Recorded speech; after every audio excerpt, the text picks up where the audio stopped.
श्री गुरुदेव दत्त. श्रीमद भगवद्गीतेच्या 10व्या अध्यायावर आपलं प्रवचन सुरू आहे.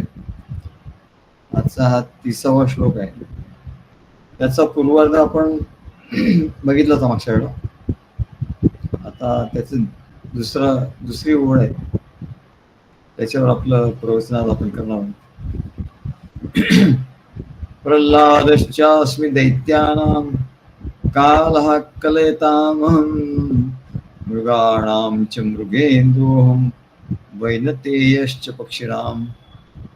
प्रल्हादश्चास्मि दैत्यानां कालः कलयतामहं मृगाणां च मृगेन्द्रोऽहं वैनतेयश्च पक्षिणाम्.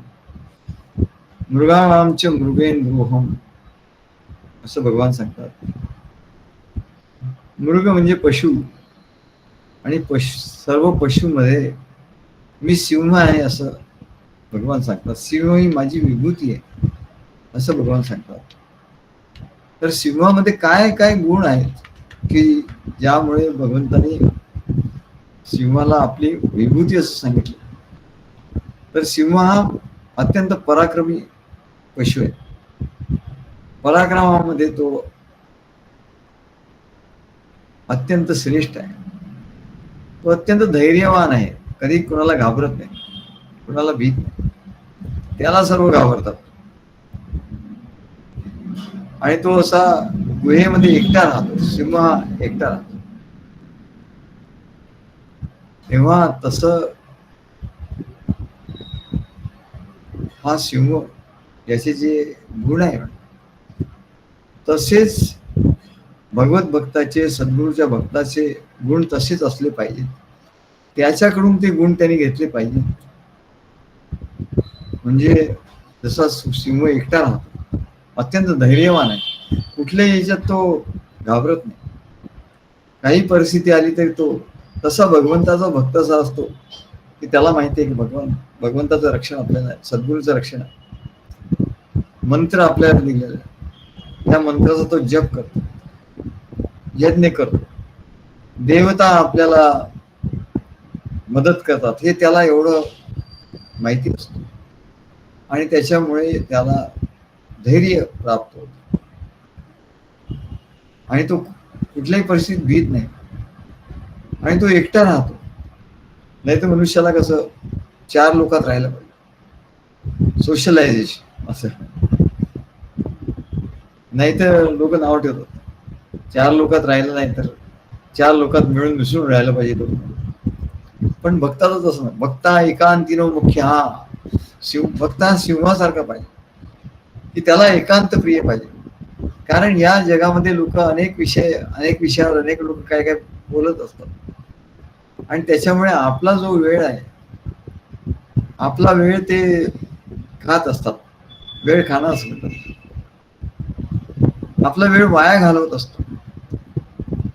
तेव्हा भक्त जो असतो त्याला त्या वेळेचं महत्व एवढं असतं की त्याचं चिंतन मनन चालू असतो.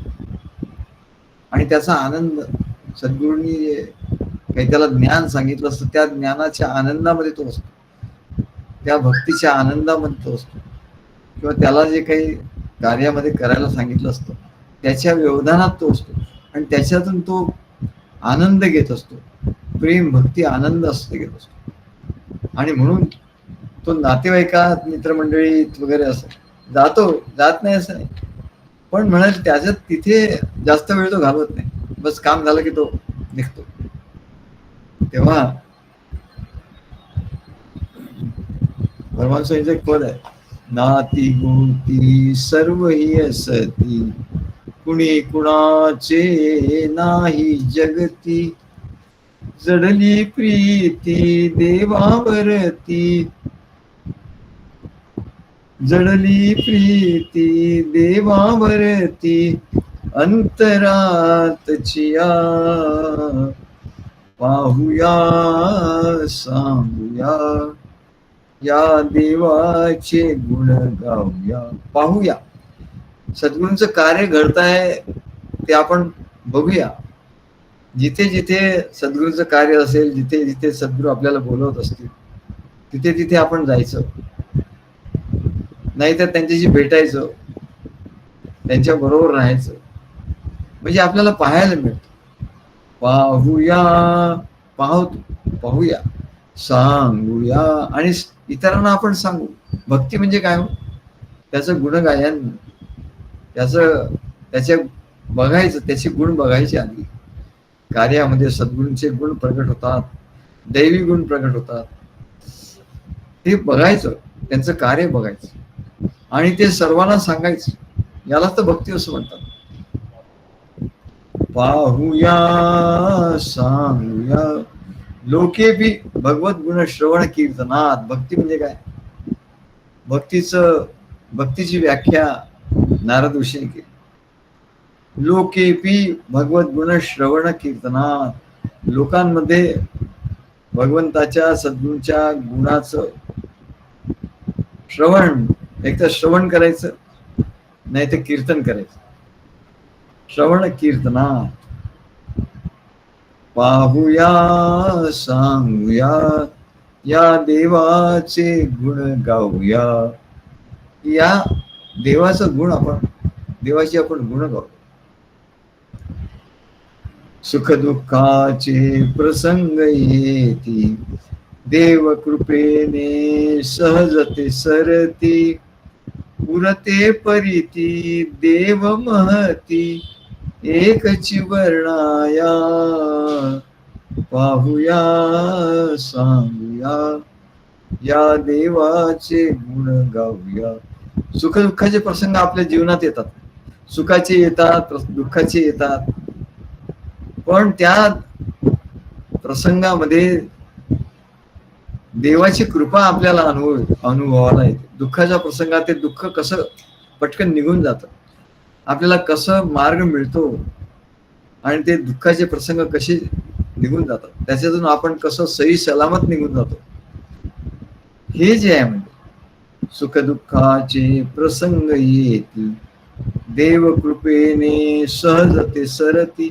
देवाच्या कृपेचा अनुभव त्यात येतो. उरते परिती देव महती, एकची वर्णाया. आणि देवाची महती, दुःख तो सांगत नाही, त्याच्या दुःखातून सद्गुरूंच्या मुळे मी कसा तरलो, ती देवाची महती तो सांग.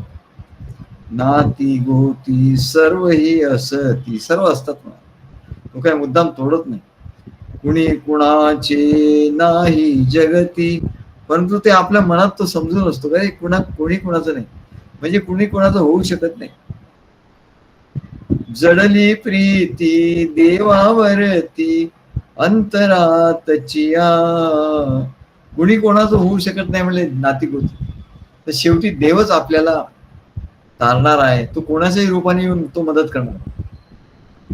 इतर कोणी असो नसो, देव आपल्याला मदत करणार. ज्ञानाचे ते शास्त्र कथिती, भक्तीचे सूत्र सांगती. सद्गुरू काय सांगतात? ज्ञानाचं शास्त्र सांगतात. प्रवचनात निरूपणात ज्ञान सांगत असतात, ज्ञानाचं शास्त्र. भक्तीचे ही सूत्र सांगती, आणि भक्ती कशी करायची याचं सूत्र सांगतात. भक्ती ज्ञान ही सहजची मिळती, देव प्रेमात या. भक्ती आणि ज्ञान या देव प्रेमात मिळतं. संसार होई नित्यक्रमाने, भक्ती गळावी अग्रक्रमाने. संसार नित्यक्रमाने, अरे संसार होतच असतो सकाळी उठल्यापासून, नित्यक्रमाने होतो, परमेश्वराच्या सत्तेत होतो, प्रकृतीमध्ये सर्व घडत असतं. पण आपणच आपल्याला असं वाटतं, अरे झालं नाही, ते केलं नाही, नमकं झालं नाही. हे उगाच माणूस जेव्हा आपल्यावर लादून घेतो. प्रयत्न करावे बरोबर आहे, पण संसार नित्यक्रमाने होतो. सकाळी उठतो आपण, आपलं काय करायचं ते सगळं करत असतो, हे सर्व नित्यक्रमाने घडतं. पण भक्ती मात्र करावी लागते अग्रक्रमाने, की मला आता प्रवचन ऐकायचं आहे, बरोबर वेळेवर मी तिथे हजर राहिलं पाहिजे, प्रवचन ऐकायचं. हा अग्रक्रम. म्हणून सिंहाचं उदाहरण दिलं, इथे पराक्रम आहे. भक्ती गळावी अग्रक्रमाने. काय फर्स्ट प्रायोरिटी भक्तीला द्यायची. संसार हा घडत असतो. जीवन जगणे पराक्रमाने देव भक्तीने या. जीवन जगणे पराक्रमाने. सिंह जसा पराक्रमाने आपलं जीवन जगतो, तो पराक्रम करतो, तसं म्हणलं या जीवनामध्ये आपण भक्तीचा पराक्रम करायचा. काही मोठं तिथे संसारामध्ये काही मोठे पराक्रम करायचे असं नाही, तर जीवन जगणे पराक्रमाने म्हणजे भक्तीनी पराक्रमाने भक्ती करायची. भक्तीचा पराक्रम करायचा म्हणजे जीवन आपोआप दिव्य होत जाईल देवभक्ती. देवची असे गुणग्राही कारी भक्ता प्रेमे आग्रही. देव हा गुणग्राही आहे, भक्तांचे गुण बघतो आणि भक्तांना कार्यामध्ये आग्रह करतो, या या. तेव्हा जीवन जगणे पराक्रमाने देवभक्तीने या. नाती गोती सर्व असतात. सिंह कसा एकटा राहतो, नाती गोती त्याची सगळी असतात, पण तो एकटा राहतो गुहेमध्ये. तसं भक्ता एकांतिनो मुख्य हा, आणि तो पराक्रमाने राहतो. तसं भक्तांनी सुद्धा पराक्रमाने राहिलं पाहिजे. प्रकृतीप्रमाणे त्याचं जीवन सुरू असतं. मनुष्याचं जीवन हे प्रकृतीप्रमाणे सुरू असतं. तो उगाच त्याच्यात काहीतरी करायला जातो. मोहानी म्हणा, काम क्रोधानी म्हणा, वासनेनी म्हणा, आकांक्षेनी आशा आकांक्षेनी म्हणा, या सर्व विकारांनी तो जीवन आपलं चालवायला बघतो. खरं जीवन हे प्रकृतीने चालतच असतं, पण ते सोडून त्याच्यात काहीतरी तो आपल्या अक्कल हुशारीने काहीतरी करायला जातो आणि तिथेच तो फसतो. जसं म्हणले तान्ह्या बालकाचं जीवन माता पिता चालवतात, त्याला काय करावं लागतं का? त्याला काय करावं जास्त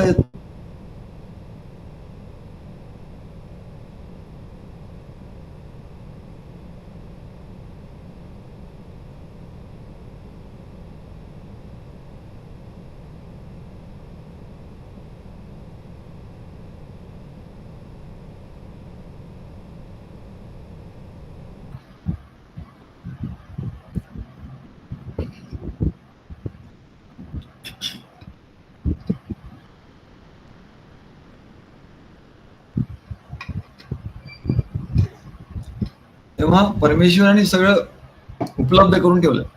पशु काय करतात? पशु आपल्या जीवनासाठी काय करतात का? ना त्यांना नोकरी करावी लागत, ना त्यांनी काय करावं लागत.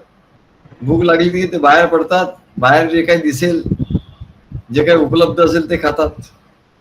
सिंह कसा जेव्हा भूक लागते तेव्हा तो गुहेच्या बाहेर पडतो, नाही तर उगाच तो बाहेर पडतो. खूप भूक लागल्यानंतर गुहेच्या बाहेर पडतो आणि पहिलं काय दिसेल त्याला काय असं आज हरिण खायचंय, उद्या अमकं काय खायचंय, असं काही नाही. जे दिसेल तो ते खातो. म्हणजे प्राकृतिक जीवन, नेचर, प्रकृतीला बरोबर तो. म्हणून आता प्राकृतिक चिकित्सा म्हणतात की प्रकृतीच्या जवळ आपण प्राकृतिक चिकित्सा. अरे प्राण्यांची पशूंची ते प्राकृतिक चिकित्सा असते, त्याच्यामुळे ते कधी बिमार पडत नाही म्हणाले. आणि मनुष्य प्रकृतीपासून दूर जातो आणि त्याच्यामुळे त्याची प्रकृती खालावते, प्रकृतीपासून दूर जातो. प्राकृतिक गोष्टी त्यांनी केल्या ना, लवकर उठायचं, प्राकृतिक ज्या गोष्टी आहेत त्याप्रमाणे आपण राहिलो, त्याप्रमाणे खाणं पिणं ठेवलं, तर म्हणाले प्रकृती आपोआपच आपली काळजी घेते. पशु कसे त्यांनी ते काही व्यायाम करतात काय आणि काय करतात? काही नाही, जे दिसलं तेवढं, भूक लागली तेवढंच खातात, जास्त नाही खात. प्रकृतीशी अगदी ते जवळ असतात आणि मनुष्य हा प्रकृतीपासून दूर जातो म्हणून त्याची प्रकृती खालावते. तेव्हा पशूंना वासना नसतात, विकार नसतात. पशूंच्या ठिकाणी वासना नाही, विकार नाही, त्यांना बुद्धीच नाही. विकार कुठे निर्माण होतात? बुद्धीच्या ठिकाणी निर्माण होतात. काय बुद्धीचे विकारी, मनाचे विचारी, मनाच्या ठिकाणी विचार आणि बुद्धीच्या ठिकाणी विकार. मनाचे विचारी, बुद्धीचे विकारी, तव मूर्ती बरी गुरु राया, म्हणून सांगितलं की मनात सारखे विचार येत असतात. मनामध्ये विचार येतच असतात केला, आणि म्हणून मुद्दाम विचार करायचा सद्गुरूंच्या कार्याचा, सद्गुरूंच्या प्रेमाचा, भक्तीचा, ज्ञानाचा मुद्दाम विचार करायचा, म्हणजे बाकीचे विचार बंद होतील. आणि बुद्धीमध्ये विकार येतात, आणि म्हणून बुद्धीमध्ये सद्गुरूंचा बोध, त्याचं मनन चिंतन करायचं. हे प्रकृती आहे, म्हणजे प्रकृतीच्या जवळ जाणं आहे. तेव्हा मग आपली प्रकृती चांगली जाईल. तेव्हा पशूंना वासना नाही, विकार नाही, तसं आपल्याला वासना नाही, विकार नाही, विचार नाही, असं कधी होईल? त्याच्यासाठी कार्य आहे. मग असं पशुसारखं जीवन जगलं पाहिजे. हो, काय म्हणतो पशुसारखं जीवन? आपण व्यवहारात म्हणतो काय नाही म्हणले याला, हा पशुसारखं जीवन जगतोय. पशुमध्ये याच्यामध्ये काही फरक नाही. अरे पशुचा मोठा गुण आहे म्हणाले, तुला माहिती आहे, पशुसारखं जीवन जगतो तर तुझं जीवन चांगलं होईल. पशु कसा प्रकृतीमध्ये आहे तसा वागत असतो, त्याला वासना नाही, विकार नाही, बुद्धी नाही, विचार नाही, प्रकृतीच्या दूर जात नाही, तो प्रकृतीच्या बरोबर चालतो. आणि त्याच्यामुळे त्याला कर्माचं बंधन नाही, तो उगाच काहीतरी फालतू कर्म करत नाही, त्याच्यामुळे त्याचं कर्माचं बंधनही त्याला नाही. सर्व प्रकृतीमध्ये त्याचे कर्म होत असतात, कारण ही भोग योनी आहे. इथे भोगायचं आहे, इथे सर्व पाप पुण्य भोगून संपवायचं आहे, ते भोग योनी आहे. म्हणून त्याला काही कर्मबंधन नाही. आणि म्हणून पशूंच्या जीवनाचा जो सकारात्मक भाग आहे तो साधकाने घ्यायला पाहिजे. सिंहाच्या जीवनाचा तो सिंहासारखा आहे. मृगेंद्रोहम, पशुनामचे मृगेंद्रोहम. तो मृगेंद्र कसा आहे? सकारात्मक भाग. पशु आहे मी, त्याला कर्माचं बंधन नाही, तो प्रकृतीच्या अगदी जवळ आहे. कुठल्याही योनीत त्याला कर्माचं बंधन लागत नाही. इथे फक्त यथेच्छ भोग भोगायचे, त्याला काही चिंता नाही. उद्या काय होणार, उद्या खायला मिळणार की नाही, काय होणार याची काही त्याला चिंता नाही. भूक लागल्याशिवाय तो शिकार करत नाही. आणि भूक लागल्यानंतर तेवढंच खातो, जास्त नाही खात. नाही तर मनुष्याला ते आवडलं की बस तो खायला लागतो, अनेक प्रकार करतो. तसंच सिंहाचं नाही. मनुष्यानाम मृगेंद्रा, पशुनामचे मृगेंद्रो. आणि म्हणून भगवान सांगतात की त्याचा गुण काय? युक्ताहार विहारस्य, युक्त चेष्टा सुकर्मसु, युक्त स्वप्नावबोधस्य, योगो भवति दुःखः. दुःख नष्ट करणारा, सगळ्या याच्यात तो आपले प्राकृतिक नियम पाळतो. तेव्हा सिंह हा सर्व प्राकृतिक नियम पाळतो, आणि म्हणून त्याची तब्येत उत्तम असते. तसं म्हणले शिष्याच्या ठिकाणी हे सर्व उत्तम गुण पाहिजे. शिष्य जेव्हा सद्गुरूंच्या कार्यात निरंतर राहून तपश्चर्या करून हे गुण प्राप्त करून घेऊ शकतो. प्रकृतीच्या कसं जवळ राहायचं, तेव्हा तो त्या आत्मप्राप्तीला पात्र होतो. सद्गुरू कार्यात त्याला स्वतःची वेगळी इच्छा नाही, जशी सिंहाला काही इच्छा नाही, महत्वाकांक्षा नाही, मान सन्मान नाही, काही अपेक्षा नाही, धन दौलतीची त्याला काही काळजी नाही, त्याला कशाची भीती नाही. सिंह एकटा गुहेत जाऊन राहतो एवढा काळोखात, त्याला काही भीती नाही. तसंच सद्गुरूंच्या भक्ताला काही भीती नाही, त्याला सद्गुरूंचं रक्षण आहे, त्याला चिंता नाही. कारण त्याच्या ठिकाणी कर्मयोगाची शक्ती आहे. कर्मयोग, तो एक कर्मयोग करत असतो, देवता त्याला सहाय्य करत असतात, सद्गुरूंचं ज्ञान असतं, प्रेम भक्ती असतो, मंत्राची शक्ती असते. अशी त्याची शक्ती वाढत जाते, आणि त्याच्यामुळे त्याला चिंता नाही, त्याला कर्मयोगाची शक्ती प्राप्त होते. नातेवाईक मित्र मंडळी यांचा मोह स्नेह त्याला नाही. काही लोक म्हणतात कालचा दिवस ना का खूप छान गेला होता का नाही म्हणले. सगळे नातेवाईक आले होते किंवा आम्ही नातेवाईकांच्याकडे गेलो होतो. मग सगळ्यांची भेटी गाठी झाल्या. वा वा काय आनंद झाला. अरे बाबा, त्याला आनंद नाही म्हणत, त्याला सुख म्हणतात, त्याला मोह असं म्हणतात. तेव्हा सद्गुरूंचा भक्त कसा असतो, त्याला नातेवाईक मित्र यांचा मोह स्नेह नाही. कारण म्हणजे सद्गुरूंचं प्रेमच त्याला आवडत असतं. सद्गुरूंचं प्रेम हेच आवडत असतं. चरण प्रभूचे ही माझी आवडी, त्याची आवडी तीच असते. त्याला दिलेली साधनं म्हणूनच सिद्ध होतात. त्याला जी साधनं सद्गुरूंनी दिली आहे ती सिद्ध होतात. आणि म्हणून भगवान सांगतात की पशूंमध्ये मी सिंह आहे. आम्ही जीवशिव केसरी आख्यान लिहिलेलं आहे.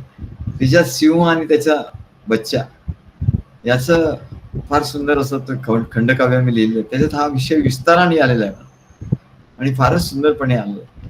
ते ज्याला माहिती करून घ्यायचे त्याने ते आमचं काव्य वाचावं.